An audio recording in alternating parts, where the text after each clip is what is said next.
Guys, nandito na tayo sa gasolinahan. Simulan na natin ang prank. Yung soft drinks doon, green kasi yung kulay. Kaya ang in-order ko na gasolina, yung green. So, ibibigay ko sa kanya, 20. Babarehan niya yung 20 kasi 10 piso lang yung gasolina. Tapos, pag harap niya, itatiming ko talaga na iinumin ko na yung soft drinks.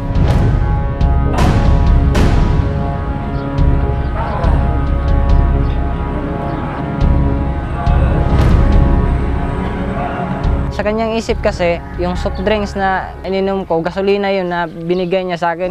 Si Jonel, meron pang kasabwat. Ang gisaan niya sa kuha, pag mabum nga ingana ang i-vlog, nag-resir. Umayag ako gipit gusto kong kumita. Kahit alam ko nga, delikado. Ang kanilang prospect, ang gasoline station na ito. Hanggang ininom na nga ni Jonel ang kunwari gasolina. At umarting biglang nahilo. Nang hina at napaupo. Pero ang prinank nila na gasoline boy na si Carlos, Ay, kuan eh. Kaganat ya Carlos ka. tumakbo para humingi ng saklolo sa rescue team ng WAB.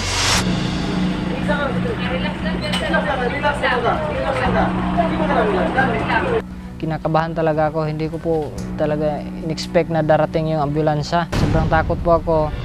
Tsaka palang inamin ni na Jonel na isa lang itong prank. Pero hindi ito bumenta sa mga otoridad. 4 of my personnel responded.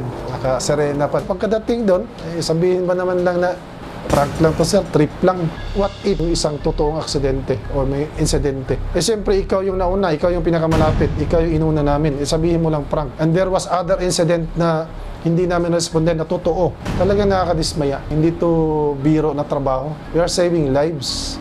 We are responding to emergencies. Talaga nakaka-istorbo. Right after the incident, we filed a case sa fiscal for alarm and scandal doon sa dalawa. Sina Jonel, arestado. Ito ay parte po ng custodial investigation po nila. 12 hours po yung reglementary period po nila. Matapos makulong ng halos kalahating araw, sina Jonel pansamantalang nakalaya. Ko sayang gitudluan nga mag-vlog mo ayaw mo diya sa mga delikado gani kung gikasok ang pero wala man pud ingon kasok anak ko dala tudlo gani ma'am. That the responders are guilty thereof po. Talaga pong mahaharap sila sa kasong alarms and scandal with the penalty of arresto menor or imprisonment from 1 day to 30 days and a fine not exceeding 40,000 pesos. Nagmakaawa naman po kami sa kanila. Sana po hindi na lang naituloy yung kaso kasi wala po talaga kaming laban. Thank you so much mga kapuso. Kung nagustuhan niyo po ang videong ito, subscribe na sa GMA Public Affairs YouTube channel. Don't forget to hit the bell button for our latest updates.